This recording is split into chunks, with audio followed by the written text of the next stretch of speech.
definitely tune in for that. Brett, as always, it's a pleasure to have you on. Thank you, sir. John. And for all of you, stay safe out there. Stay sane out there. I'll see you soon.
welcome to Indisputable, everybody. I am Ben Gleib, sitting in for Dr. Rashad Ritchie. The good doctor is out today. I'm filling in, an honor to do so, and I'm joined by my co-host today, a stand-up comedian, a dear friend of mine who we happened to be on stage at the Laugh Factory together just last night, making everybody laugh in a time when we definitely need it. It's Tehran Von Ghasri, everybody. Good to see you, my man. It's always great to see you. Last night, tonight, I can't get away from you, Ben. You just can't quit me. I can't. I'm becoming addicted, but it's always good, always great fun, and I love your commentary. You're one of the smartest people I know. Oh, thank you, man. I really appreciate that. I would say the same to you, theoretically. No, you are a very, very smart man as well. I'm honored to be on with you. It's going to be a good show. There's a lot of serious news happening. We got some more light stories later on in the hour, but let's get into the serious things that are going down in this country. More details have been released since our last update surrounding the horrific shooting of 37-year-old Renee Good, who was shot and killed by ICE in Minnesota. We now have the agent's identity as well as a New York Times forensic analysis of the shooting. Let's play A1. New video tonight. This is some of it. It is grainy, difficult to see. Could provide, it certainly provides another angle on what happened before 37-year-old Minneapolis mom was shot and killed by an ICE officer shortly after dropping her 6-year-old off at school. But our analysis of bystander footage, filmed from different angles, appears to show the agent was not in the path of the victim's SUV when he fired 3 shots at close range. Here's how events unfolded. Moments before the shooting, the victim's maroon SUV is stopped in the middle of the street. Multiple unmarked federal vehicles are idling nearby. Secretary Noem alleged the motorist, quote, was blocking the officers in. Bystanders are blowing whistles and yelling at federal agents. Go home to Texas! Then, federal vehicles start moving toward the maroon SUV, with sirens and lights blaring. A federal agent films the scene on his phone. The driver rolls forward slightly, turning left, then stops and waves for others to go ahead. 2 agents exit this silver pickup and walk toward the vehicle. Moments later, shots are fired. Yeah, there you have it. You witness now from multiple angles. Another new angle came out today from the officer's own body camera footage. Another angle I just saw show the clear distance between the vehicle and the officer who the president of the United States claimed was run over and almost killed, which is just a complete lie. Minnesota investigators have also now been barred from taking part in the probe into the fatal ICE shooting. The head of Minnesota's state investigations agency, and there is Ms. Good on screen right there. The head of Minnesota's state investigations agency said Thursday that the U.S. Attorney's Office has barred it from taking part in the investigation into an ICE officer's fatal shooting of a Minneapolis woman. Minnesota Bureau of Criminal Apprehension Superintendent Drew Evans said in a statement that after the agency consulted with the Hennepin County Attorney's Office, the U.S. Attorney's Office, and the FBI following the Wednesday shooting of 37-year-old mother of 3, Renee Nicole Macklin Good, quote, it was decided that the BCA Force Investigations Unit would conduct a joint investigation with the FBI, and that the BCA responded promptly to the scene and began coordinating investigative work in good faith. Vice President Vance, however, early yesterday morning, called the woman a deranged leftist. This is how the vice president responded in a press conference. On duty, or has he been placed on leave, on administrative leave? And what really was the target of the operation on Wednesday? the ICE operation on Wednesday? Well, first of all, it was a legitimate law enforcement operation. We were going door to door to try to find criminal illegal aliens and deport them from the United States of America, because if you come to our country illegally in violation of our immigration laws, then we have the mandate, and in fact, we have the legal duty to enforce those immigration laws. Whether he's been placed on administrative leave, I don't know the answer to that question. I'd refer it to the Department of Homeland Security, and they can follow up. I will say, look, I would appreciate everybody saying a prayer for that agent. Look, in the past 6 months, he has been hit twice by a motor vehicle. I don't know what timeline we're living in. We're living in bizarro world. It's a very strange time. Just the full-on government propaganda being deployed in unison in real time by people who do not care about the truth. They simply care only about pushing their slanted, biased, and very often racist agenda on the American public. They just go unfettered, unchecked. And I guess it's our duty as citizens to check them in moments like this. Here's what we know about the shooter's identity, presented by TYT contributor Jordan Ewell via The Intercept.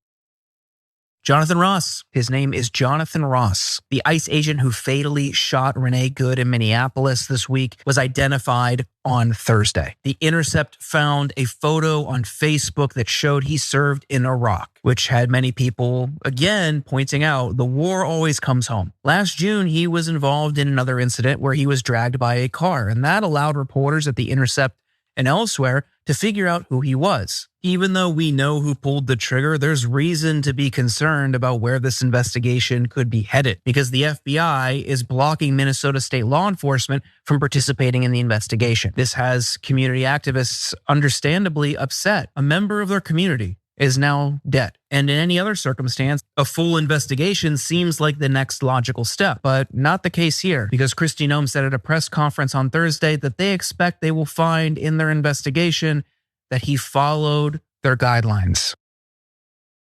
Yeah, which he did not. Any law enforcement officer will tell you that you do not have the right to shoot somebody trying to flee. You do not have the right to shoot somebody in a vehicle unless they have another weapon in addition to the vehicle, unless they are trying to kill you, which it is incredibly clear with the 3 miles an hour that Ms. Good was driving away at while turning to the right away from the officer, who we've all had a car leaving come that close to us. I mean, you literally could bang the hood. You could have this idea, step out of the way.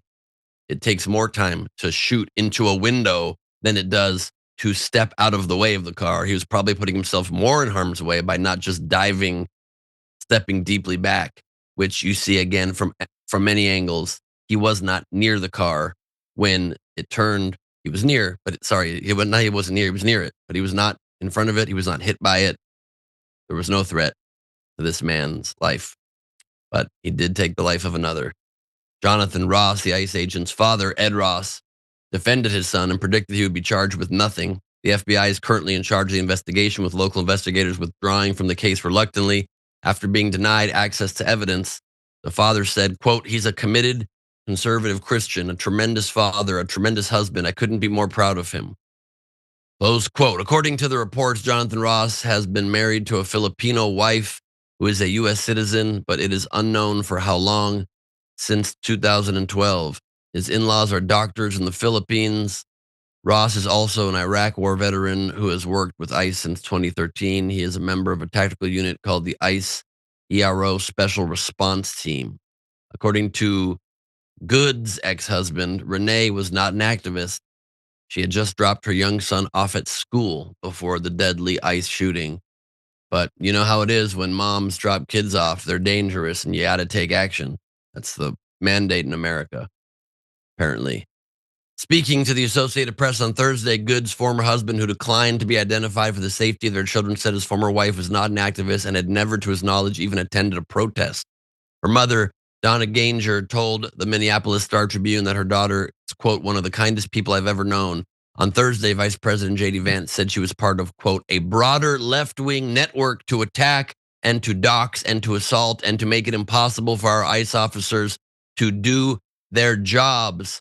I'd like to point out that the administration running our country and the world right now continues to just out of thin air make up these invisible and imaginary left-wing organizations. It's Antifa. Where are they located? Who are their offices? Who are their leaders? We don't know. We have no idea. We're just saying that so we can control the populace and scare you through the real domestic terrorism, which is the wanton murder of American citizens by the president of the United States and his thugs. A broader left-wing network. Who? A mom dropping her kid off at school? This is who you're afraid of? It's really disgusting. It's really, really gross, and it's very stupid, and it makes you look very weak and soft. Bunch of cucks in this administration just straight up murdering people because they're afraid of school moms. Vice President J.D. Vance wrongly claimed Thursday that the ICE agent who shot and killed Minneapolis poet and mother Renee Good is protected by, quote, absolute immunity, not a thing that is in any way what ICE agents are protected by. But again, who cares about facts when you can just make stuff up and people swallow it whole? That's nice. Vance answered, quote, the precedent is very simple. You have a federal law enforcement official engaging in federal law enforcement action. That's a federal issue. He's protected by absolute immunity. He was doing his job. He was not. There is no absolute immunity for ICE agents. That is a lie, one of many from the administration. There's more. I'd like to check in mid-story here with Tehran for your thoughts because there's too much already to comment on. Tehran.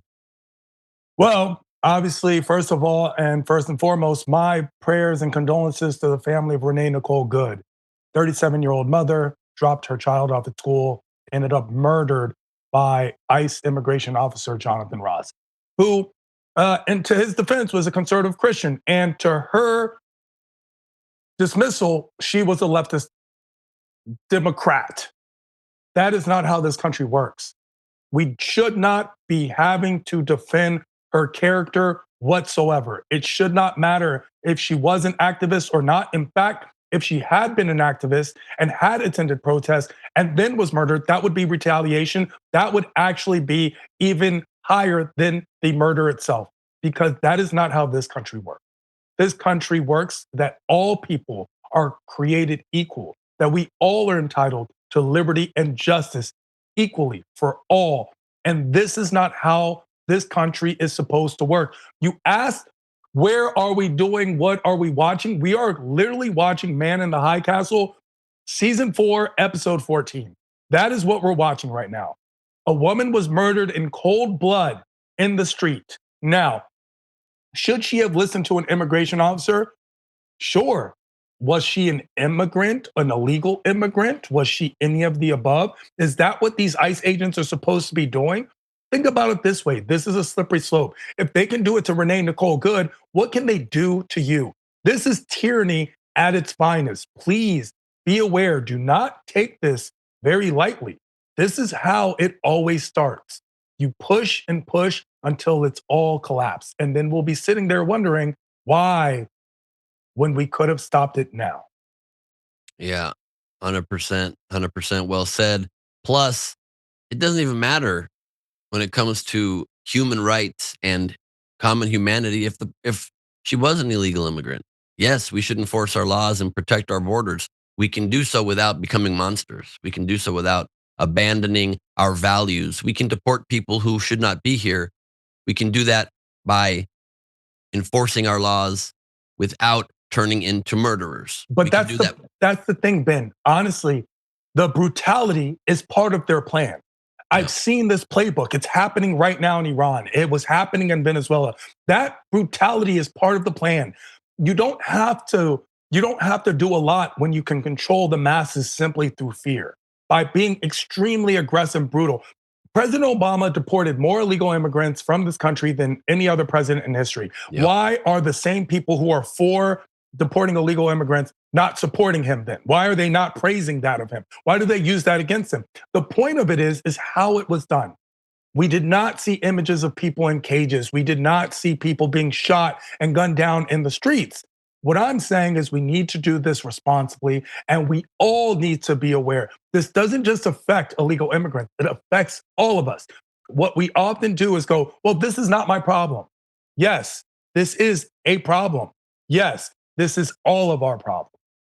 Absolutely. And yes, of course, you should follow the orders of law enforcement, and it's a very dangerous thing to not do so. At the same time, when there's chaotic deployments of undertrained people who are circling a car, giving conflicting agreements, some saying back up, some saying move forward, some saying get out of the car. The guy who fired the weapon filming on his own iPhone. This is a chaotic, insane environment that is being deployed on American citizens. This is not law enforcement doing its work in a way that is rational or reasonable. It's chaos, and you can't follow orders from chaos. If you're familiar at all with chaos, it's sort of the nature of the word.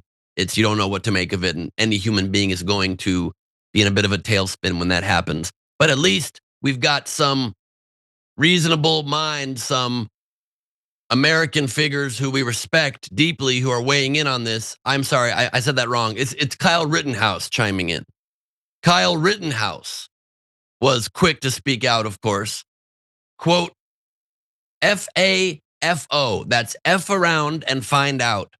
Don't try and hit an ICE agent with your vehicle and you won't end up in the forever box, he called it. It's pretty simple. After thinking about it, he continued, should I travel across the state line to Minnesota? He asked his followers, adding a laughing emoji for good measure. What a piece of garbage this kid is. Laughing about the fact that he actually also killed people without even law enforcement training, but just taking the law into his own hands. Remember when he was in the witness box crying his eyes out? I had no choice, but I had to. And now you're saying, should I go? Because they're effing around and finding out? Ha ha ha ha. It's funny how different you are when you're not on trial, but instead are just mocking the horrible taking of an American citizen's life. What a piece of garbage. And the right wing in this country welcoming this boy as a hero with fireworks and pyrotechnics on stage when he appears at conservative conferences like he did something good other than shoot people for no reason. It's so disgusting. This place we're living in, Kristi Noem going and doing press conferences right after this murder happens, wearing a ridiculous cowboy hat she's never worn, covering her eyes so you can't see her facial expressions, cosplaying as some kind of badass, cosplaying as some kind of tough person, straight up lying about the facts of the murder of an American citizen in cold blood and broad daylight for no damn reason whatsoever, calling Michelle Good a domestic terrorist, calling Renee Good a domestic terrorist. I'm worked up about this. This is insane. Just devaluing the power of our words. A domestic terrorist? Dropping your kid off at school? What world are we living in? It's insane. This is what Congresswoman Jasmine Crockett had to say. It is so hard to sit here sometimes because I didn't come to Congress to write laws or to do things that are hurting people. I'm just asking if there's any decency or heart or courage on that side of the aisle. The fact that a woman was killed, she was shot in her head, and y'all are pretending like nothing happened. I remember when Charlie Kirk got killed. Do you remember what our response was? Our response wasn't to sit there and pretend like it was okay. Yeah, very well said and very true. And to be fair, there were definitely those on the left that were celebrating Kirk's death. And those people were idiots and wrong and immoral and should be condemned and were condemned. I knew Charlie Kirk. I debated Charlie Kirk. The moment I heard of his shooting, I condemned it. I prayed for him to make it through, and I found out he was murdered. I was so sad for so many days after this. It's still a horrible thing to witness somebody that I personally knew being assassinated. But for some in this country, political party, political affiliation means more than humanity. It's so disgusting, and you see time and again, people on the right, more often than not, and the extreme on the left, should be condemned equally for the exact same thing. Celebrating assassination, celebrating murder in cold blood. The comments on the video clearly showing this woman not trying to kill anybody, just trying to drive away, saying, I don't care about her, but oh, there's a dog in the car. I hope the dog is okay. You don't care about the human being? The ICE officers themselves not allowing a physician access to her after she was shot in the face, saying, I don't care if you're a physician? Who are we? What has this country become? It's become disgusting. In moments like this, in ways like this, it's become disgusting. And we have to stand up and be better than that and take our country back. If we do not stand up for what is right, then we are no better. One Department of Homeland Security officer was seen kicking vigil candles for good. Take a look. Really, you punk? That's what you're gonna do? What? What? Do you know what that is for? What is that for? Back up. What is that for? Back up. What is that for? Back up. You're gonna push me? What is that for? Good guys right there. Tehran, you have any last thoughts on this? Well, first of all, I definitely agree with your sentiment on Kyle Rittenhouse. I don't know why that person is talking. Remember when they used to tell LeBron to just shut up and dribble? Yeah. Hey, Kyle Rittenhouse, why don't you shut up and graduate high school or whatever it is that you haven't done?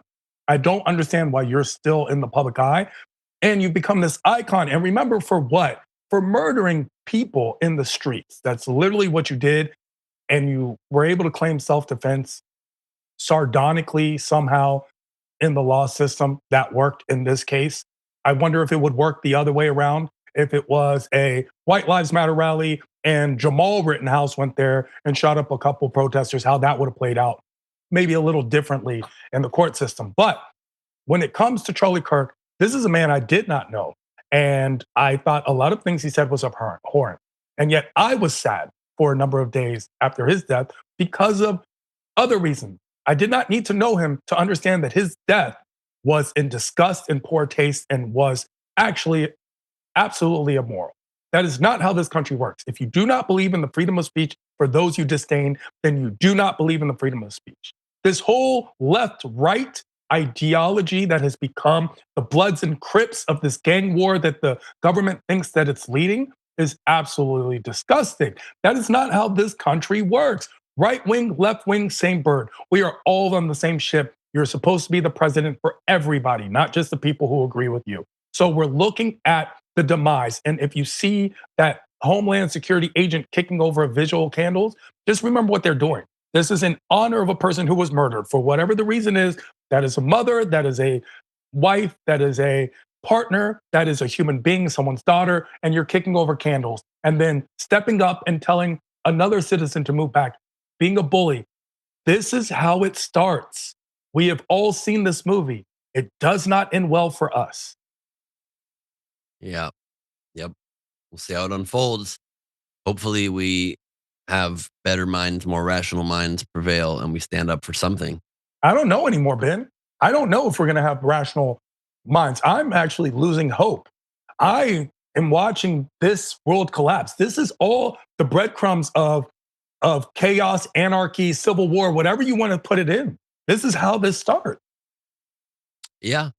I mean, look, this is definitely a scary moment. This is definitely a scary time.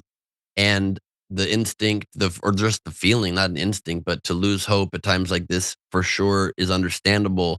But that's exactly when you have to double down. That's when I hope people double down, protest, speak out, and say that this is not us. Because if we get jaded about it, if we get blasé about it, if we allow the Steve Bannon, Stephen Miller philosophy of them flooding the zone with so much garbage and chaos and disgusting activity that we just become desensitized and give up hope and let them do it, that's exactly when we lose the country. And I'm sure people in Iran, I know you're Iranian, people in Iran probably have had moments of giving up hope over the years of such an oppressive regime, but you see them all of a sudden now rising up in the streets as well.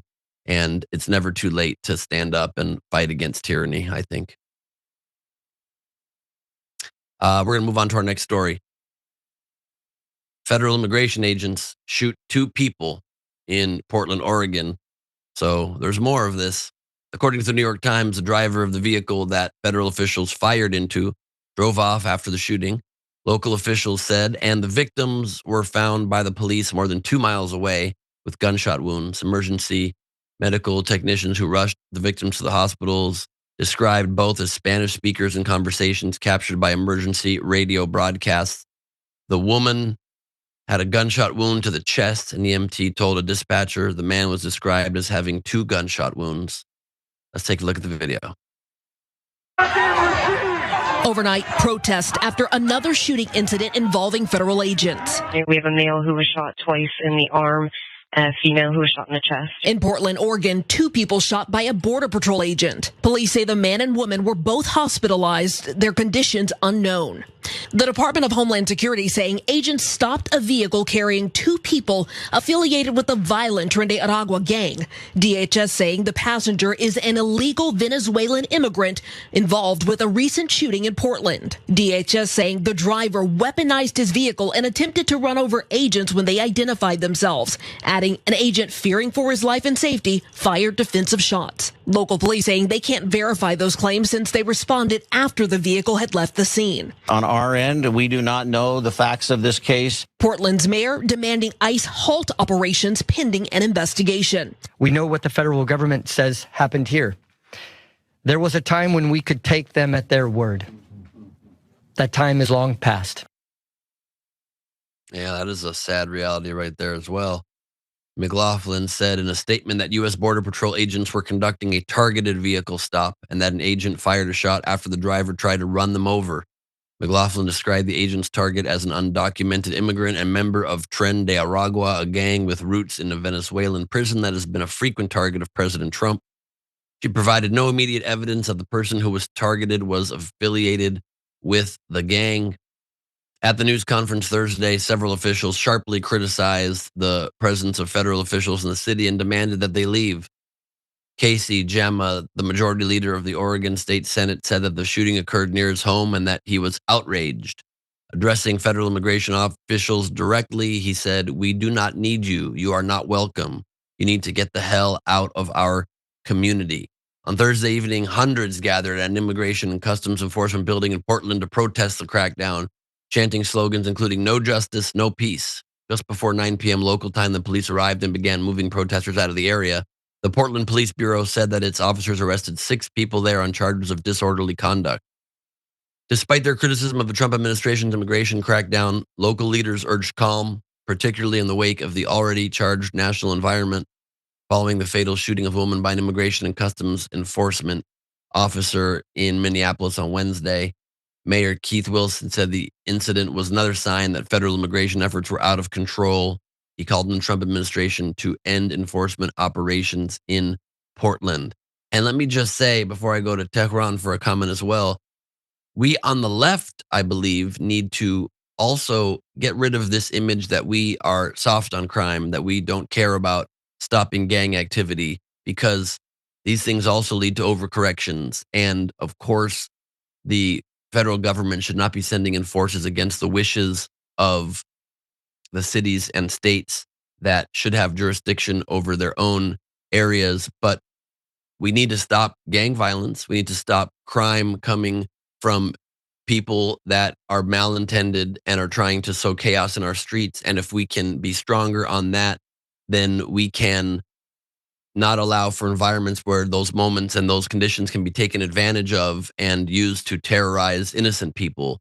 I think we've been very soft on that in the past, and we need to change that, and we need to not just be always reflexively on the side of being against law enforcement in general, against their activities. I think we need to support law enforcement as a whole.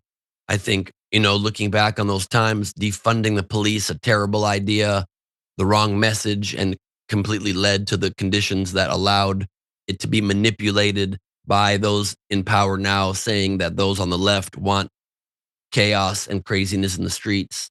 At the same time, none of that excuses the behavior of lawless enforcement officials, lawless forces that are going into the streets and acting like some sort of rogue masked force that gets to pull their own kind of justice in the streets without going through our proper channels and without the authority to do so.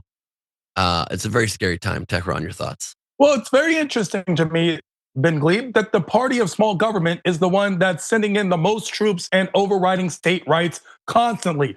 It's actually the foundation and premise of the Republican Party. Smaller federal government, more state rights. That is their position on almost everything. In fact, it was specifically their position on abortion. It's why the abortion case Roe v. Wade was appealed and overturned, was because it was kicked back to the states. And yet we see time and time again, federal troops are being sent into states against the city and states' wishes. That is the opposite of small government. That is the hypocrisy of what we keep seeing. It's only a rule as long as it doesn't go against my wishes. Do as I say, not as I do. These are the things that we're seeing from this current administration. And by the way, this is not about being Republican or Democrat. This is simply about being American. We have a constitution and separations for a reason. We also have branches that are separated for a reason. And yet we constantly see an overlap. Once again, you will hear this term a lot over the next 4 years, and hopefully not again. Slippery slope. This is how the avalanche starts. Yeah, that is true. And it's a great point. It's amazing how fast the right wing in this country abandons the very premise of the Republican Party. They wanted a government so small you can drown it in the bathtub, and it just bloats with budgets bigger than ever because Trump says so. It bloats with, they wanted America first, and it bloats with taking over countries without congressional approval because Trump wants to do it, because he wants to grab the oil and keep it for the richest among us and enrich the oil companies even more so, and take the minerals from a country that certainly wasn't led by a good guy, but it's not our business to go in there and depose that leader. And, you know, the left, who has always been the advocate for larger government and more control on the federal level, is the side that the other side would always argue that the left wanted somehow the country taken over by the government. Granted, it would be a very soft tyranny. It would be a tyranny that would give people a lot of extra rights and safety nets, but maybe without the control of individual states. But out the window, the moment that Trump and his corrupt administration say, let's go ahead and just throw it all out the window and take control of power. And Trump talking the other day about how he literally has no check on his power whatsoever and can do whatever he wants. And it's his own morality only that can stop him and nothing else. And nobody has an issue with it. The only little glimmer of hope I can see is that there are even finally now some Republicans starting to rebuke this administration. Some Republicans defected from the party line and have voted to extend the Obamacare healthcare subsidies. Some have defected from the party line in an apparent rebuke to Trump to agree to hang a plaque in the Capitol building honoring the police that protected the Capitol on January 6th. There is starting to be a few speaking out against this horrible shooting. But we need not just some. We need, when things are obvious, for people to speak out about obvious things against the bad actors that are obviously lying. If we lose the ability in this time of AI and this post-truth era to also speak out against obvious lies being told by human beings in the moment, then we literally have created the conditions for complete chaos, and we don't have a country where we can make heads or tails of it anymore. So, yeah, go ahead. I was going to simply say it becomes very scary when these lines are blurred, but we also need to be careful of the words we use. Like, for example, Ben Gleib, you're very smart. You know these things. Why is this left and that's right? Why is that the distinction? What are we lefting and righting? Where is that middle that we're looking for? Also, the word left has become synonymous with woke, which has become synonymous with all the chaos and lawlessness that you were talking about in the beginning. They utilize these words in order to hurt us. Just remember that this isn't about a political party line. I wish politicians cared more about America and less about being Republican and Democrat and their party winning. That would be the best. How about we just take the best idea from whoever puts it out? How about we all care about having a common good America, civil society, things like that, making America the best it can be. The United States of America is the best country on the planet. It just constantly fails when it comes to the idea of the United States of America. That's when it becomes the worst of what it should be, what it could be, and what it would be if people were actually united and not simply divided.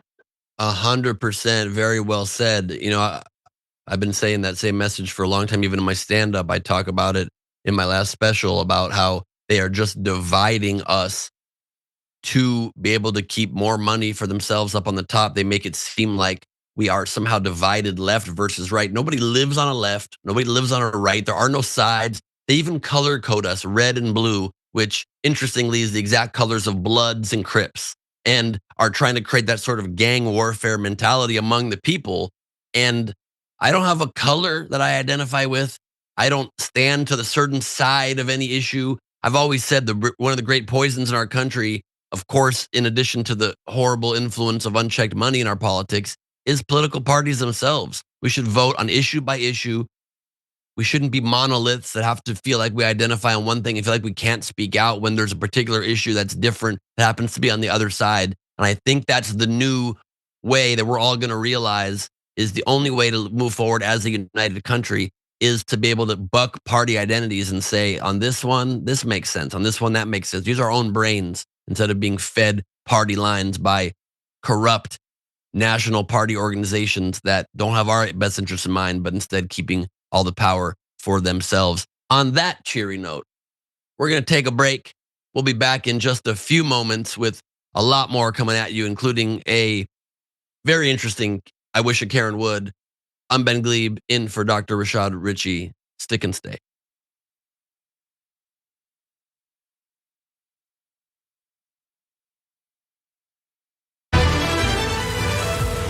Hey, Andrew, what's up? Hey, Cenk, you ready to make the switch? Yeah, I guess. I promise it's easy, universal, basic, and you get income. Yeah, you keep saying that. But you sure I'm gonna have coverage? Of course you will. You think I would have bad service? I'm Andrew Yang. Of course I have good service. All right, let's try. But I'm so bad at tech. So, wait. Should I do this thing of the hashtag business? Andrew, you're still on, right? Yep. Oh, I see it. No, wait, I don't see. Oh, yeah, I do see it. Here we go. I actually did not realize that you'd be searching in real time, but I love it. How much do people actually normally say? Yeah, the average American is going to save between $500 and $1,000 a year on Noble. Yeah, no. You know what I'm going to do, Andrew? Are you ready to become a Noble member? The two buttons are do it and go back. There's no going back. We're doing it. We're doing it. Here we go, Noble Mobile. Oh my gosh, I just called you and are you now on Noble and not Verizon? Why didn't you tell me it was gonna be super easy? I know, man. Now you just stay away from your phone and watch the money roll in. I can do that. Here you go, phone, yeah. What the Cenk, you still there? Andrew? Oh, well, at least I got Noble Mobile. It was really just one take. The whole thing is wild. It's in my shoes. It's in my shoes. Hi, I'm Brett Ehrlich with Breaking News with Brett Ehrlich. This is Breaking News with Brett Ehrlich. Hi, Brett Ehrlich here. According to EPA head Scott Pruitt, climate change is not happening. He cited a meme on Facebook he saw. When pressed to back up this source, he said it must be accurate because the watermark said it was made by a scientist. So, your move, Truth.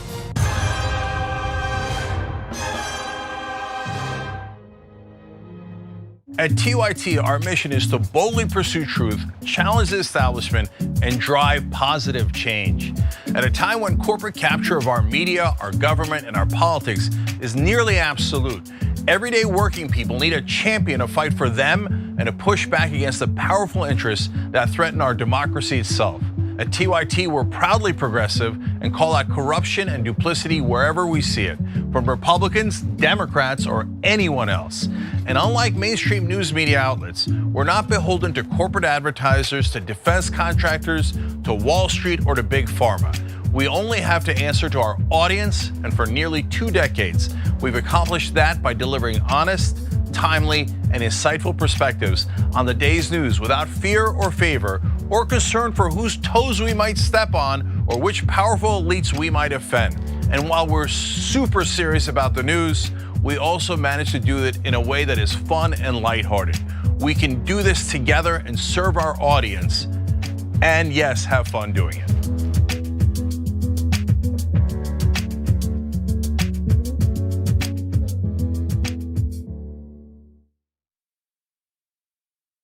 You are the media revolution. You are much needed. TYT! TYT! The place is like 95% TYT on.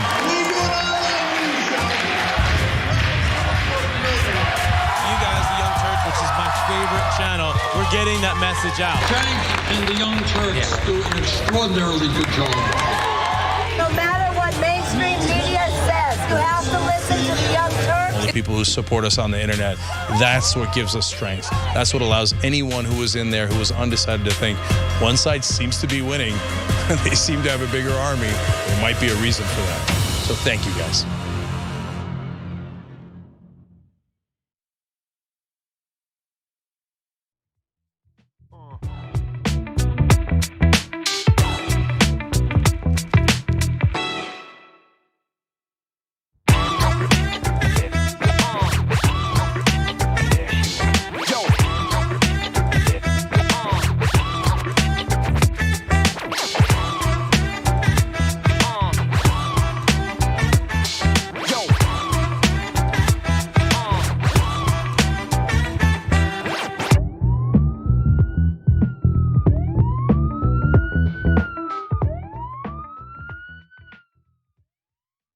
Welcome back to Indisputable. I'm Ben Gleib, filling in for Dr. Rashad Ritchie, joined by Tehran Von Ghasri. And before we get into some viewer comments here, Tehran, you are a powerhouse comedian on that stage. I love watching you. Where can people see you next? What else you got going on? Well, you can always find me at Tehran Thursday at Laugh Factory right there in West Hollywood. Also, I'm touring all across the country and soon back to the world. As soon as the world opens up, a lot of things are going on, so had to push back a couple shows, especially in the Middle East area. But I will be touring, and of course, I tour with Monster Brownie as well. So look for a lot my way. But I love having you on the show, which was last night. We had a very fun time. That crowd was eating it up. Yeah, that was a blast, man. You and I both love to go a little off script and go buck wild with the crowd, and it was a real fun time. I was watching it last night because I'm obsessed with criticizing my own performances. But last night was a pretty good one. Yeah, it was definitely a fun time. You're always great with the crowd. Also, what I love about your comedy is you have highbrow, intelligent comedy, and you do make a point. Whether people agree with your point or not, you do it in a fun, lighthearted way, which makes it what comedy's really about. Good comedy makes you laugh, but great comedy makes you think. And that's why I consider you one of those great comedians. Oh, thank you, Tehran. I appreciate it, man. I always admired so much how just fearless you are on stage. I feel like I'm fearless up there, and then you go up there, I'm like, I could take it up a notch because you just go up there and you're just fierce with your POV and very, very funny man. So I always enjoy. I feel like this complimenting back and forth. We are Trump and JD Vance right now. This is how we are rolling right now. I think you're one of the great comedians. All right, Tehran, you're one of the greats. Not as great as me, but you're one of the greats.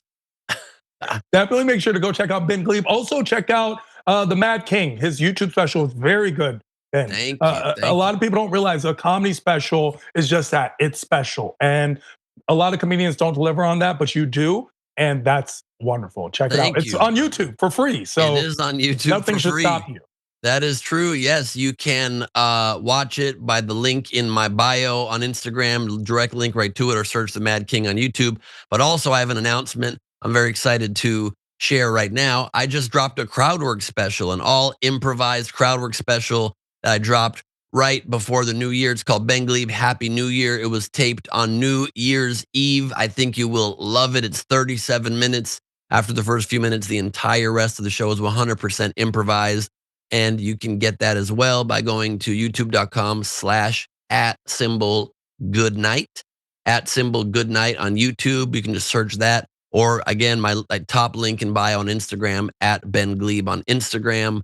The top link is this crowdwork special. If you just want to laugh and see some comedy without a point to it, if you want to just laugh and watch me messing with people in the audience and maybe getting a little altered myself during this show and see where that takes it, you can watch Happy New Year, my brand new crowd work special surprise drop.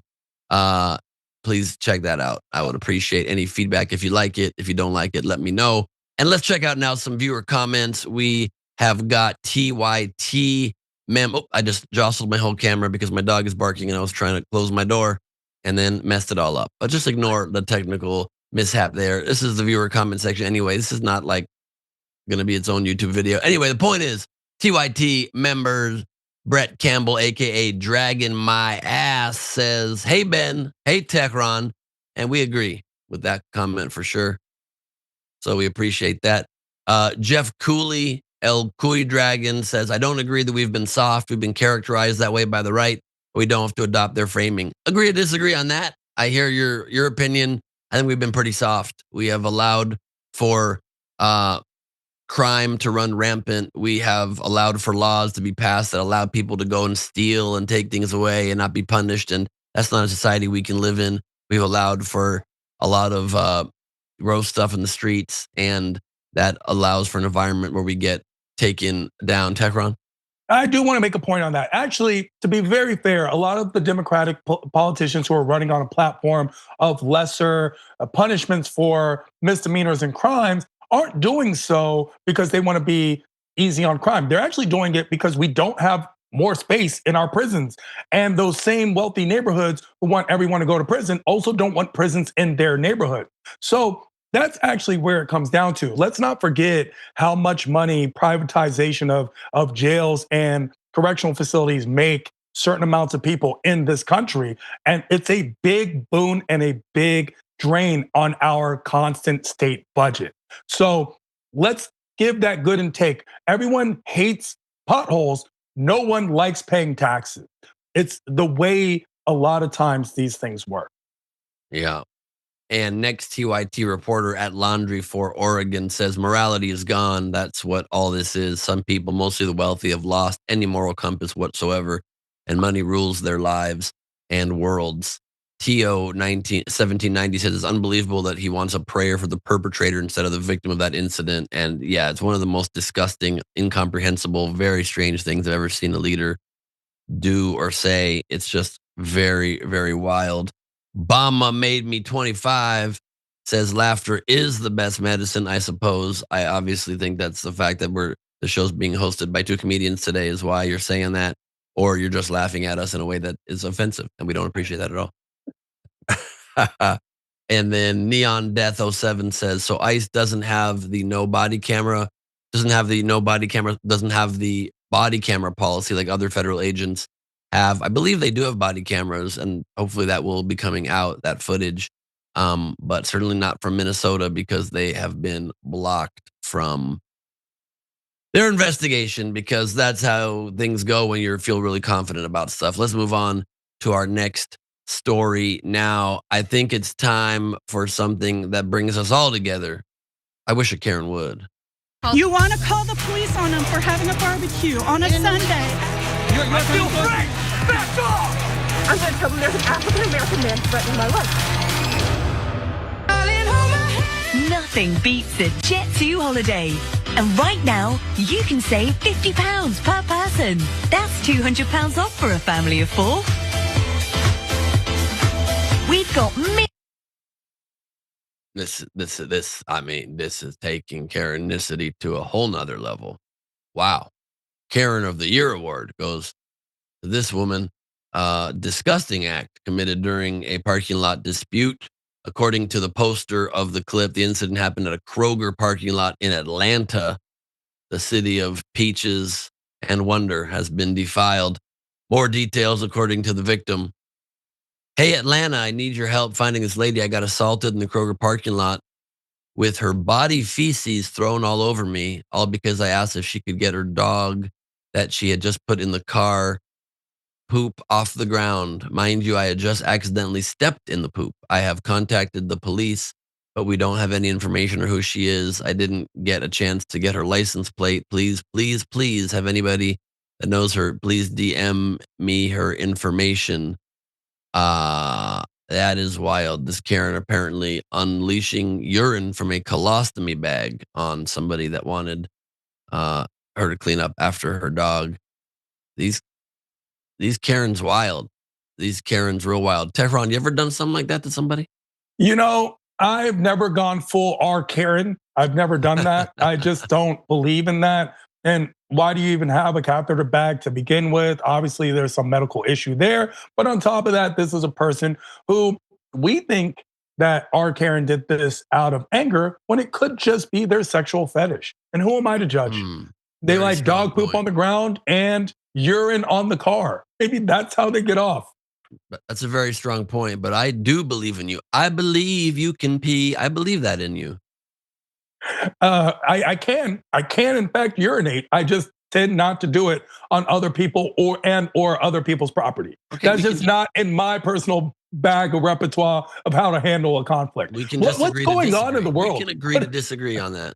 I don't think we can. I think this is one of those things where we should just agree. I think we should agree to disagree with her actions. I don't think that there's any other way. But I do know that the internet is undefeated. And when I say that is, I have full hope that they will find this person and call them out. I do not know how I feel about the authorities taking action, but I do hope that they also prosecute this person, because what they did is not only just highly offensive, it's actually highly illegal. Let's look at it. It is assault. It is first degree. It is disgusting. This person should face some repercussion. Yeah, the internet is undefeated, and whoever was on the receiving end of this Karen was under P. He did. Okay. All right, Ben Gleib. I should have stopped while I was behind. Our next story. Sean Diddy Combs was sentenced to 50 months in federal prison for prostitution-related charges. He's currently serving his sentence in a New Jersey prison, but he's still made millions from renting out his private jet while incarcerated. It's very hard to keep the powerful down, apparently, in this country, even when you're in jail. Sean Diddy Combs reportedly made millions from unsuspecting ultra-wealthy travelers prior to his trial for sex trafficking and racketeering charges. According to the U.S. Sun, Silver Air was renting out Combs' $60 million private jet following Combs' arrest on Manhattan's Upper East Side in September 2024. Between then and May 2025, Combs' 14-seat aircraft was rented out at least every other day, raking in approximately $4.1 million in 126 trips as Combs' other income streams dried up. You firstly have to also imagine, why would you even rent that jet? It's got to be the slipperiest jet in history. All the baby oil in there. It's impossible to even take your seat. In October, a federal court convicted the former rapper and music executive on 2 counts of transporting people for prostitution and sentenced him to 50 months in prison, per NBC News. Broker site Jetly explained how wealthy travelers may have rented Combs' jet without realizing its connection to the Bad Boy Records founder. Brokers are the intermediaries between your licensed aircraft and passengers, Jetly wrote. The listing process is usually straightforward, and once vetted by the platform, the plane will appear as available and will soon start generating income. This is most likely what happened with Diddy's Gulfstream G550. The plane was listed and the passengers didn't even know who the real owner was. In September 2024, Yahoo reported that Combs' defense team said in court he was attempting to sell the jet. It's unclear if he and his representation have since decided that renting is more profitable, but without disclosing who the owner is, the practice may draw increasing scrutiny. Quote, it's no wonder it was in high demand, Jetty wrote, yet private jet travel comes with a cost beyond the reported $32,597 per journey Combs' jet brought in. I have not been in Diddy's jet, I'm proud to say. I have used baby oil, unrelated. Tehran, your thoughts? Well, to be fair, I think that at this point, people just hate Sean P. Diddy Combs. This is not unusual. This is renting out private property, not disclosing whose it is. When I do Turo, I don't know whose car I'm renting. I don't know anything about this person. That's kind of how it works. It's a G550s. It's supposed to sit there idle. Do we just want this person to be dismantled? That's not how crime works in this country. He was convicted of 2 counts of transporting people for prostitution, serving 50 months. Whether we dislike him or find him immoral, always remember, people are innocent until proven guilty. He was proven guilty on those 2 counts, transporting people, prostitution. If that's the case, then a lot of Hollywood and Hollywood Hills should be going to jail.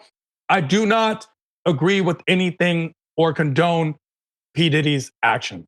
I do, however, understand that the law is allotted for a reason and it's fair. We can't just take it out on people we dislike. Hey, I don't like this person, so we should punish them unfairly. I'm not a big fan of that. Yeah, I mean, clear monster. He at least was always telling us he was a bad boy for life. So he did, and he did a dance. He did the dance to go with it. Like, right. He was so evil. He was doing the dance. I understand all that, but what do we expect him to just completely go broke? How does that help or benefit anything? He has these things at his disposal. Anyone who gets charged for a crime can do so. He's not profiting from his own crime. 50 Cent did that for him. So I don't know exactly what the issue is here. Anything he does, we're just gonna be like, look at him. Look, he sits when he pees. And we'll just get mad at him for that. I wouldn't be surprised if he'd sit when he pees. I feel like he's a sitter. He's definitely a pee sitter for sure. Our next story. Are we going to break first? We're going to break first? Okay, we're going to go to a break. And then we've got another couple stories coming at you. Quite the news day today. Don't go anywhere. As Dr. Rashad Ritchie says, stick and stay.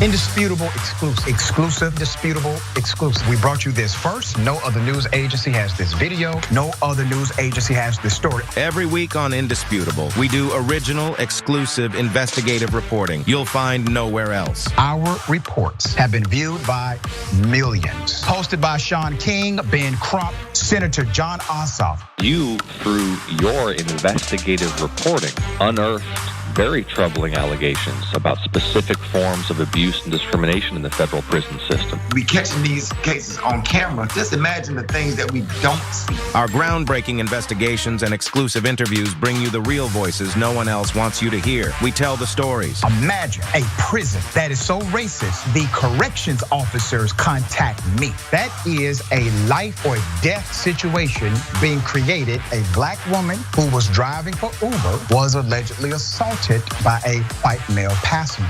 After we got involved, roughly 24 hours later, the police all of a sudden opened up an investigation. What was going through your mind when bullets were simply flying inside of your vehicle? Honestly, I thought I was going to die. Did these officers ever say that you fit the description of somebody they were looking for? Did they say that? Never. Okay, that means they lied. And we want you to be part of our truth-telling movement. Send pictures and video of stories no one else is telling and a 1 or 2 paragraph summary of the story to Indisputable's exclusive tip line at indvideos@tyt.com. If you have more information about what's happening at this particular facility, please let me know. Together, we're challenging the system, and together, we're making a difference. I have the entire background to this story, and it is going to make your blood boil. Indisputable with Dr. Rashad Ritchie, unveiling the truth, empowering the people. Weekdays at 2:30 p.m. Eastern, 11:30 a.m. Pacific.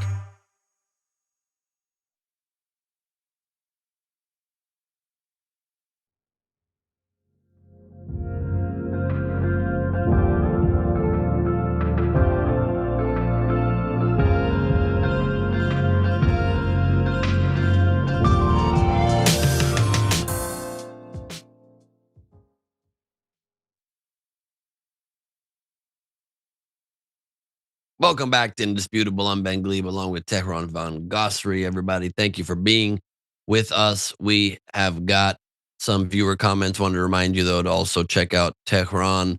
Follow him on all social media. I am Tehran, is that right? I am Tehran, literally all across the board. My name is Tehran, like the capital of Iran. So if you don't know how to spell it, just watch Fox News. They literally talk about my name at least 10 times a day. And it's never anything good. Never anything good. That's right. And much like in Iran right now, there's hundreds of thousands of people protesting inside of you. That's what I understand. And that's literally how that feels. My heart goes out to the people of Iran. I'm hoping for a free Iran. Everything that's going on in that nation is symbolic of what the world stands for. This is not just an Iran problem. This is a democracy problem. It's a freedom problem. It's an oppression and tyranny problem. There's a corrupt government the Islamic Republic that is in Iran oppressing the people right now. And this is the people, power to the people, showing their initiative and pouring out into the streets, even in spite of constant threat of not just punishment or fines or imprisonment, but actual death. So please, anyone out there, please care, share, and let everyone know. Awareness is its own vehement against destruction. Yeah, I love that. We got real deep here in the commercial break, and I agree wholeheartedly. We need to support these protests. We need to support any people that are pushing to be free, that are pushing for democracy against tyranny. It's a very beautiful cause, and it's a great reminder that we've never been against the Iranian people. We're against people keeping the Iranian people down or keeping any people down and taking their rights away to impose oppressive regimes on the world. That's not how we can live, whether it's here at home or abroad. Brett Campbell writes, it worked for Kyle Rittenhouse because Bruce Schroeder was a biased and inept judge from day one. Next TYT reporter says Google AI said the ACA extensions are not expected to pass the Senate. Yes, I'm aware that is not likely to pass the Senate. Unfortunately, maybe better minds will prevail.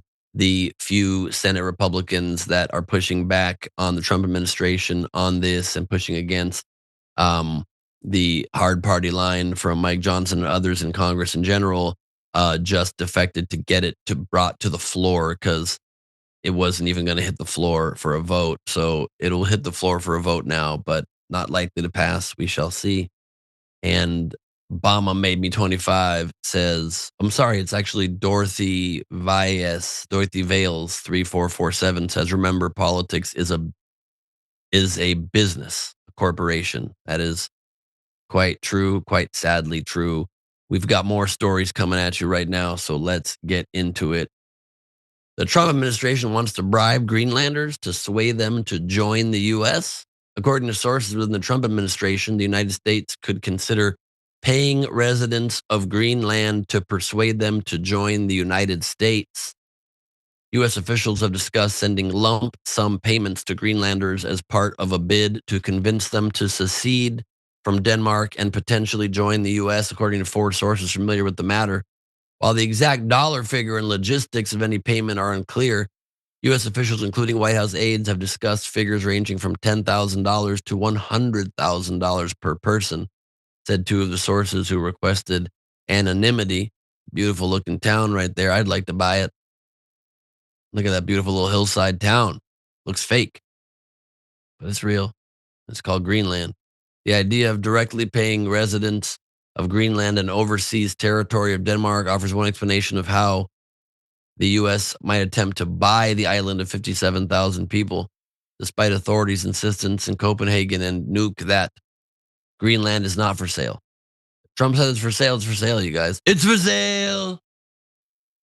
The tactic is among various plans being discussed by the White House for acquiring Greenland, including potential use of the U.S. military, but it risks coming off as overly transactional and even degrading to a population that has long debated its own independence and its economic dependence on Denmark. Quote, enough is enough. No more fantasies about annexation, Greenland's Prime Minister Jens Frederik Nielsen wrote in a Facebook post on Sunday after U.S. President Donald Trump again told reporters the U.S. needed to acquire. Also, fun side fact, 100% of people in Greenland are named Jens Frederik Nielsen. That's unverified, but I believe it to be a fact. Leaders in Europe say the decision is for Denmark to make. Leaders in Copenhagen and throughout Europe have reacted to comments by Trump and other White House officials asserting their right to Greenland in recent days with disdain, particularly given that the U.S. and Denmark are NATO allies bound by a mutual defense agreement.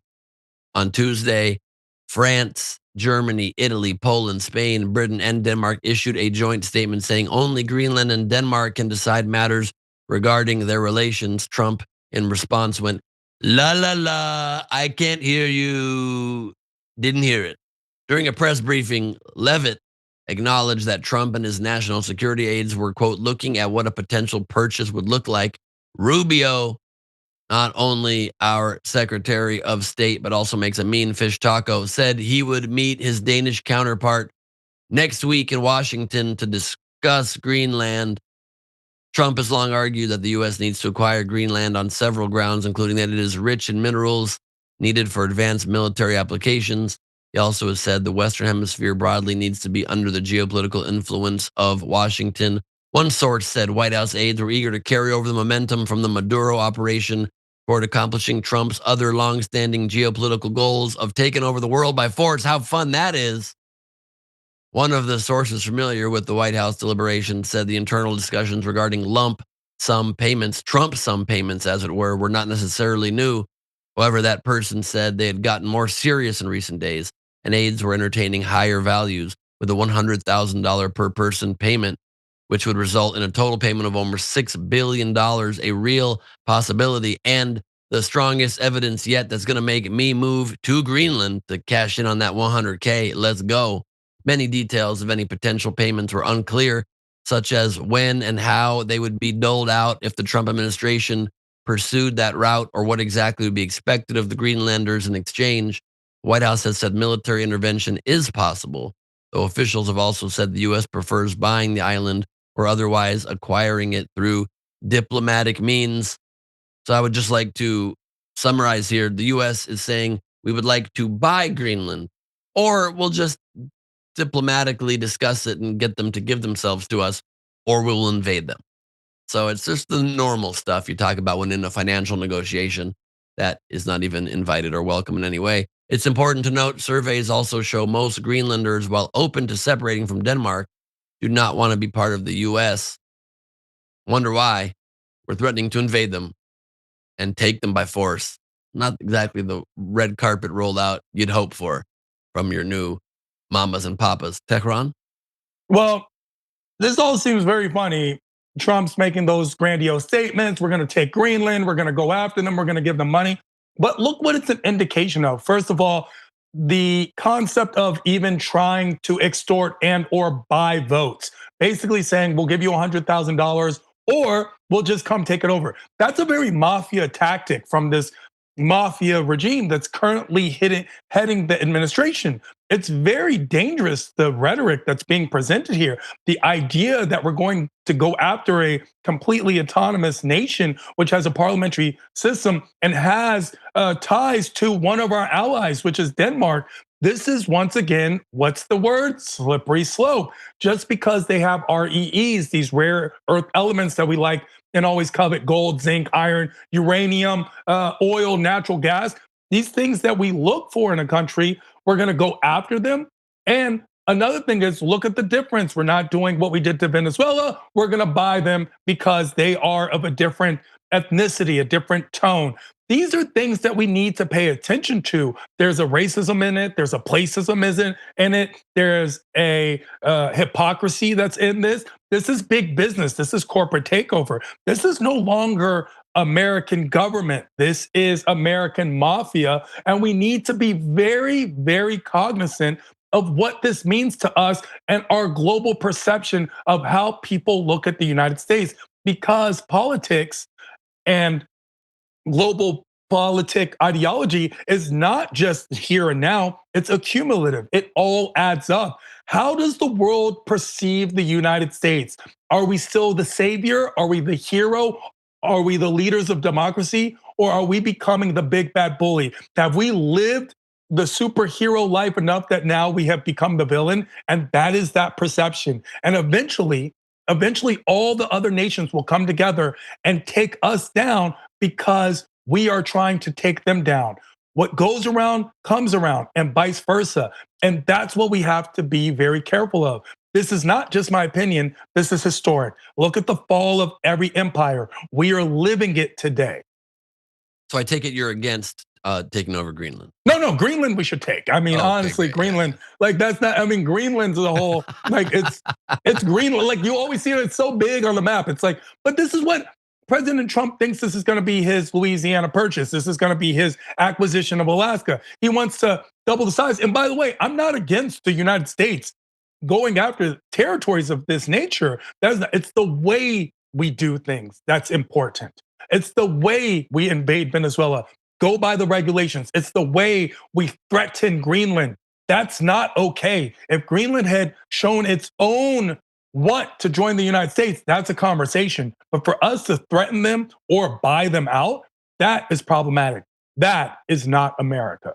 And let me just float this idea to you, Tara. I'm curious your thoughts. Really, if Greenland wants to protect itself from America bringing it into the fold, they should just change their name to Brownland.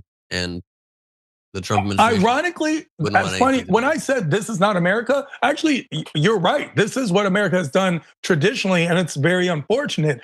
And if they did change their name to Brownland, maybe we wouldn't go after them the same way that we gave up Mexico after winning the war because we were like, we don't want more brown people. We don't want Cuba because they're brown people. We don't want Haiti because they're black people. Greenland, here's $100,000 a person. Right, exactly right. And Mexico, one of the great countries, so that's a big bummer, But I guess a great nation that, by the way, in the 1800s, there was an actual whole idea. Look it up. This isn't my opinion. This is history, where Mexico was about to be forced into the Union the way that the western part of the United States was. And yet in Congress and in Senate, the only way against it was, we don't want more brown people. That was literally what they said on the Senate floor. At least we're consistent. It's really sad. Anyway, let's move on to our next story. A Texas man paid $10,000 in child support for 3 years to a woman he never met. What? Let's hear from the man himself about this very strange situation. Hey, I swear, my mom hits me up. She's like, hey, Rod, you got this letter to my house. And I'm like, letter from who? She say, the Attorney General. So I'm like, what? The Attorney General, my kids, we solid. Hey, I've been paid this thing. We paid it. What are we talking about here? So she say, the person name. I'm like, Ma, I don't know that person at all. She's like, well, it say you owe him $1,400 and something dollars. I'm like, what?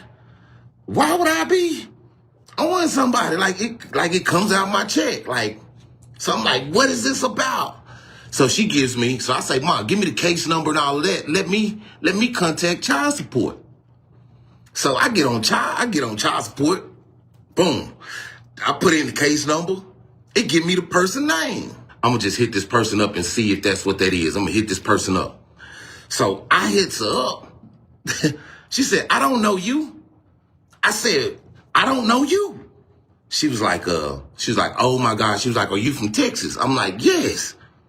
She's like, when I got the paperwork, I didn't know, whether my baby daddy had moved, whatever, and they had just located him in Texas, this and that and this. So I'm like, okay. I'm like, bet. So I'm like, what's his name? She's like, she give me his name, same as my name, but different middle name. So I'm like, yo, is his birthday in September or something? She like, yes. She's like, when is your birthday? I'm like, my birthday, September 22nd, give it a year. He born a year after I was born. They done located me in Texas, linked up our cases. Do y'all know I have paid damn near 10 G's to somebody I don't even know? This man is the best father I've ever seen. He's straight up paying for a child that's not his. And so many fathers run away from their responsibilities, paying for their actual children. This guy is the Santa Claus of fathers, just giving out child support payments to whoever asks. Also, I'm happy to report, and he'll be happy to know, he's also the father of my children, and he can send 14 and some change to my home monthly, starting now. When he examined his pay stubs, he realized a third child was added to his garnished wages in January 2023, and that since then, Texas has taken $10,961 from his paychecks for her support. Davis, who works as a national manager for a fine arts company and now earns more than $140,000 annually, said he hadn't previously noticed the extra line item of $126 in each biweekly pay stub. He was aware he was paying more overall for child support, but chalked that up to the fact that he's received pay raises over the last few years that put him into a higher tax bracket, and just figured more was being deducted for his two girls. After visiting the Texas Attorney General's website and doing some other sleuthing online, Davis learned the name of and located the mother of the unknown child, Rashida Harvey, and initiated a call via Facebook Messenger. She was just as dumbfounded as he was to learn the wrong man had been financially supporting her daughter for 3 years, she told Atlanta Black Star. Here's what Harvey said after finding out about the mix-up. So you call the state and, try to get clarification on how did this even happen? And you have literally been giving your child's father grace because he doesn't do anything else but pay this consistent child support for this child. Oh, so you thought. Well, he has not been paying child support, and he does not deserve grace because he's actually a deadbeat. And he has said nothing. Mind you, he knows he was supposed to be on child support, but he has not said a word. And this man, come to find out, who lives in a whole other state, has been paying child support for your child for the past 3 years consistently, and your child's father has said not a damn thing. These two are going to end up together. You heard it here first. That is my call. This is a romance for the ages. It is the modern Sleepless in Seattle or You Got Mail or something. I don't know. Now Davis and Harvey are working to try to rectify the situation. Harvey called the Texas Child Support Office this week to try to explain the identity mix-up and to terminate her child custody case. She said, reminding them that she had provided court-ordered DNA samples for herself and her daughter when she applied for child support in Florida 3 years ago. The Texas AG staff asked for the name, birth date, contact information, and photos of her child's non-custodian father, which she provided. They should have asked me for this stuff 3 years ago, she said. They never validated anything. They were just so careless and went after the wrong man with a different middle name and birth date and garnished his wages. Davis, meanwhile, visited the Plano office of the Attorney General's office seeking help. He said the staff there was able to pull up a profile of the real father, including a photo of Roderick Dayon Davis with his hair and dreadlocks. That ain't me, Davis said. I've always had a fade. Proof, if I've ever heard of proof. There you have it. The AG staff told Davis they would review and research his claim and escalate his case to upper management, but that would have to wait at least a few weeks to talk to someone. A few weeks pass, he might have dreads by then. There's no way to know. Davis says that he has contacted several attorneys who advised him that a civil lawsuit against the state of Texas was not likely to result in a monetary award beyond what he has paid out, and perhaps the accrued interest on those funds. Their own retainer fees would cost at least $5,000, he said. If he recovers what he's erroneously paid to Texas, he'd like to invest it in a food truck, a side venture he's been thinking about pursuing since he owned a restaurant years ago, and that truck can feed all of his fake children around the world. Think of the possibilities. Endless, really. According to the Texas Attorney General website, Texas law requires a man who is questioning his legal relationship to a child to file a petition asking the court to terminate the parent-child relationship. The court must hold a pretrial hearing and then, if it deems necessary, order the legal father and the child to submit to genetic testing. If the testing results say the legal father is not the biological father of the child, the court may order a termination of the parent-child relationship and the financial support obligation. However, the man is still responsible for any unpaid child support and interest up to the termination date for some inexplicable reason. This is, I have to personally tell you, the most roundabout way I have ever heard to plug a future food truck. The guy could just straight up buy a Facebook ad saying I'm starting a food truck. You don't have to go through all this. The website does not cover its procedures when a man has been deemed the legal father due to bureaucratic bungling, my nickname in high school. The Texas Attorney General's office did not immediately respond to a request for comment from Atlanta Black Star about how it would handle this or other mistaken paternity cases involving apparent administrative error. All I know is I'm hungry and this man is my daddy. Tehran?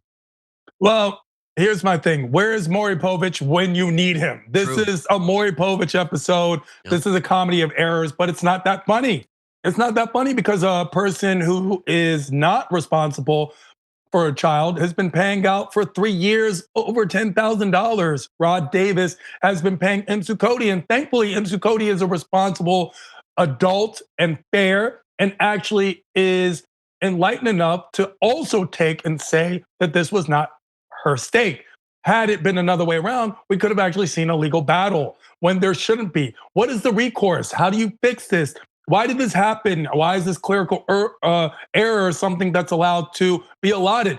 these are things that we have to check in our system, especially because we live in a system that is completely online. I can find anyone I want on social media. They could have found this person. Some employee somewhere dropped the ball, and that ball fell right on Rod Davis's head and on his checkbook. Thankfully, he was fortunate enough to afford this. What if he hadn't? What if that $1,000 every 2 weeks actually meant him not being able to pay child support to his actual children, own restitution, or his own rent? That could have been the possibility. These things are always funny when they don't have that serious or consequential outcome. However, we do have a serious problem with child support in this country where either the people responsible don't pay, the people who are paying go to jail, or people who are not responsible at all, especially a lot of servicemen, are put on birth certificates and then ordered to pay out when they have no actual accountability or responsibility that should be needed for the child. We have these things happen all the time, and it shouldn't. We are in the modern world. Modernize this system. Hard disagree. I think you're just trying to avoid me collecting child support payments from this man, who I believe is my biological father. He might be. Rod Davis might be your father. You actually have a lot of similarities. I'm going to be honest. I have seen you at food trucks, and he wants to open a food truck. That can't be a coincidence. That can't be a coincidence. Plus, also, I'd hate to throw this at you, but how do we know you're not the real father? Just because you're wearing your name on your hat, I could print a hat and wear a fake name as well as a cover. I'd like you to start sending me $1,400 or gift me a food truck. That's actually a good point. I have locks, so it is possible. It is possible, but I guarantee you by next week, I will have a fade. I refuse to pay anything for you and or your children, Ben Gleib. Yeah, I think that's fair. I disagree and I will collect, but I think it's fair. All right, our next story. Passenger's Lyft driver is arrested in the middle of his trip. That's got to affect his rating. One Lyft user who goes by the online handle of Careless Sean posted this video after his Lyft driver was arrested by ICE during his ride. The officers insisted the passenger keep his hands visible as well. Take a look at this wild video. Damn. Hey, how you doing, sir? I'm lit, fo. He can't drop me off real quick. No, bro. How you doing today? He can't drop me off real quick. No, he can't. It smells like marijuana. You okay? Right? Yeah, I'm good. He dropping me off. This a Lyft drive. Arrest warrant, sir. Do me a favor. Let me put your hands where I can see them. For what? Put your hands where I can see them. First of all, sir. I got money in my pocket. That's all. That's all. You better have. That's the only thing you better have in your pocket. Hey, bro, chill out with all that, folk. What you got going on? I got an arrest warrant for him, sir. For what? He look like he chilling, he doing warrant, he dropping me off. It's all good, sir. This is your moment to shine right now. So you could post it on your Facebook. I'm gonna do what I gotta do. I'm gonna do what I gotta do. Don't worry about that. I know that's right. Don't worry about that, folks. That's right. I ain't worried. Can he drop me off though? Like, what's going on? All right, sir. You have a good day. All right. Do me a favor. You're gonna have to get out the car. You're gonna have to get out the car.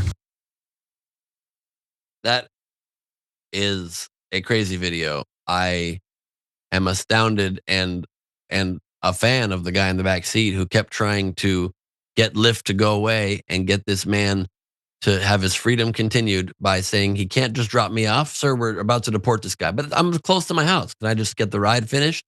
And his great argument there also was that he can't be doing anything wrong. He seems super chill. He's just chilling. Which, if that was all you needed to say to get out of arrest, man, I would have been arrested so many fewer times. I've not been arrested. Don't worry about it. I was once, but it was during a protest. Anyway, I've said too much. Tehran? Well, technically speaking, I want to remind everyone the term or phrase smells like marijuana. That is a police catchphrase in order to trample on your constitutional rights. Do not allow that to happen. The passenger in the back had full rights and protections, was not under service, was not under warrant, was not under any type of investigation, yet they tried to treat him like a criminal and also catch the slight racial undertones in the officer's demeanor and mannerism. I bet that right. You not Rory. When he was doing that, when he was placating to that was actually racist denotations. He did that on purpose. He was mocking the passenger and his colloquial use in the back. That's something we need to be aware of. These are red flags that happen all the time. But the most important thing is for these ICE immigration officers to do their job. I understand and I appreciate that they are protecting us from these illegal immigrants.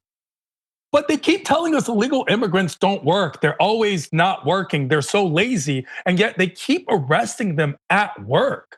So I want to know, which one is it?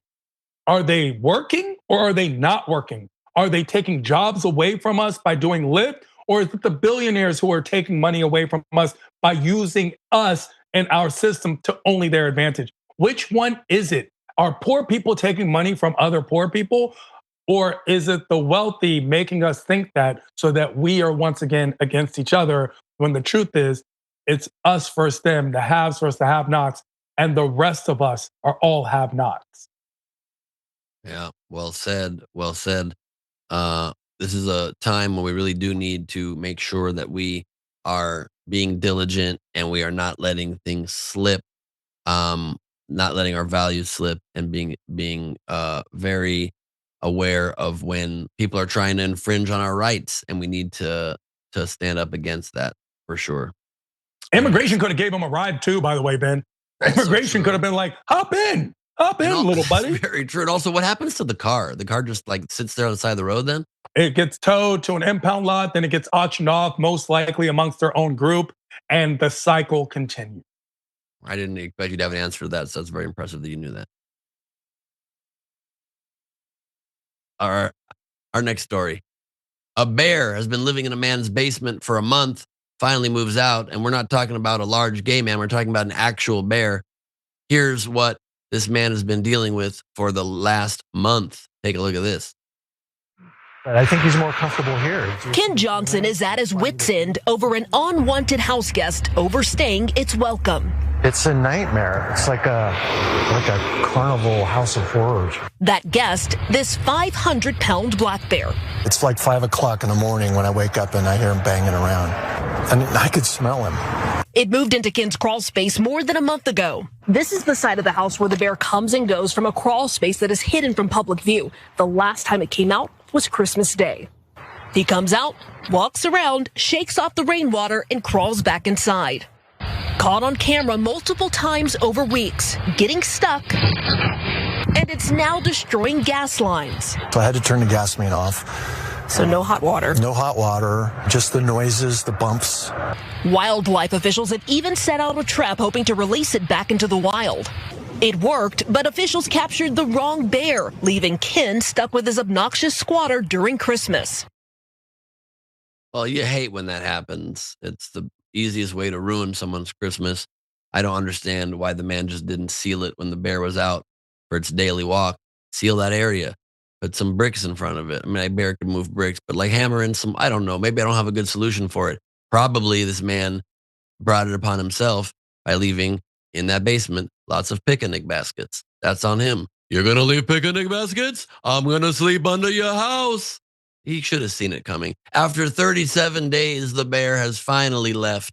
The bear, now known as Yellow 2120 in one of the worst naming of bear instances in modern history, made its way into the homeowner's crawl space under his kitchen around Thanksgiving. It's been there ever since. No Thanksgiving, if you ask me.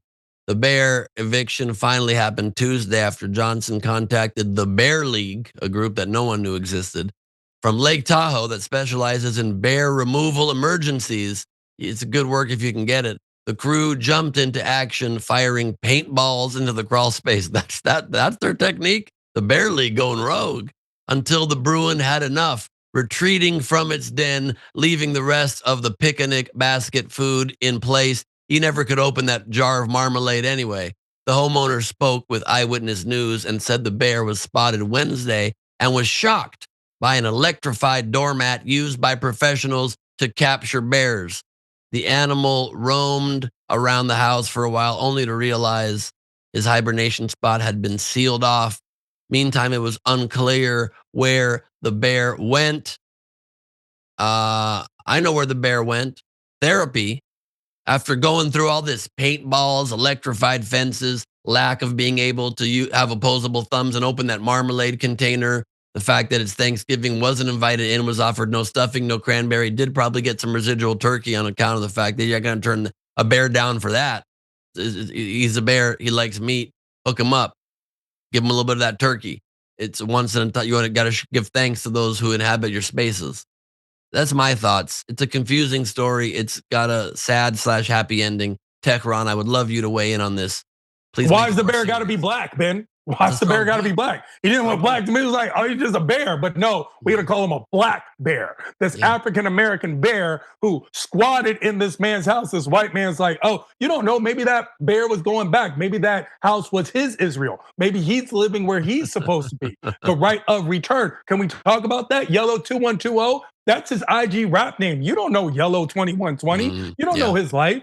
Maybe if the man really wanted to get rid of him, he should have said that the bear was an illegal immigrant and called ICE. And clearly they have no problem shooting people. That's the world we live in, where bears get to roam free and people get murdered in the streets. Please do not think all these things are funny. This is indicative of how the world is. On top of that, that bear was the worst roommate ever. Didn't pay bills one time. Didn't pay a single bill. Didn't even get a good Christmas gift. Didn't even get a good point. I feel like it was unnecessary to bring in ICE into this particular story. This one, I think, is a funny story. It's a bear that's living under a house. It was. They got rid of that bear. Just like they're trying to get rid of all of us. Okay. All right. I can barely handle the way you're trying to tie this in to more serious. Oh, because I'm half Persian. I'm trying to hijack this story. Is that what you're trying to say, man? That's what Is that what you're trying to say? Your ways to tie in serious news stories are unbearable. Okay. All right. Did you just do claws at the end of that? You just did bear claws at the end of that? Bear claws. Bear claws. You're my brother. I appreciate you. You're one of my favorite people. Always brilliant. Always amazing. Thank you, Ben. Same, Tehran. You couldn't fill Dr. Richie's shoes, but you know what? You did the best you could. Nobody can do that. And I just hope you realize what I do as well, that if a bear ever lives under either of our houses, I know we've got each other's backs. We have that kind of friendship, and we'll be there. Paint guns, electrified fences, cans of honey, whatever we need to do to help each other out, because that's what true friends do. I'm just gonna watch all the episodes of Yogi Bear and see how that works. Let's get Boo Boo in the mix. You know what I'm saying? Oh, well, what they didn't try was just to bake a pie, leave it on a windowsill, and just have the bear go. Good call. Good call. One of the top ways to get a bear out of there. On that very important note, thank you for joining us today. This has been Tehran Von Ghasri and Ben Gleib telling you that when the news comes at you and you want to know what is fact from fiction, you come here to Indisputable, because the truth is always indisputable.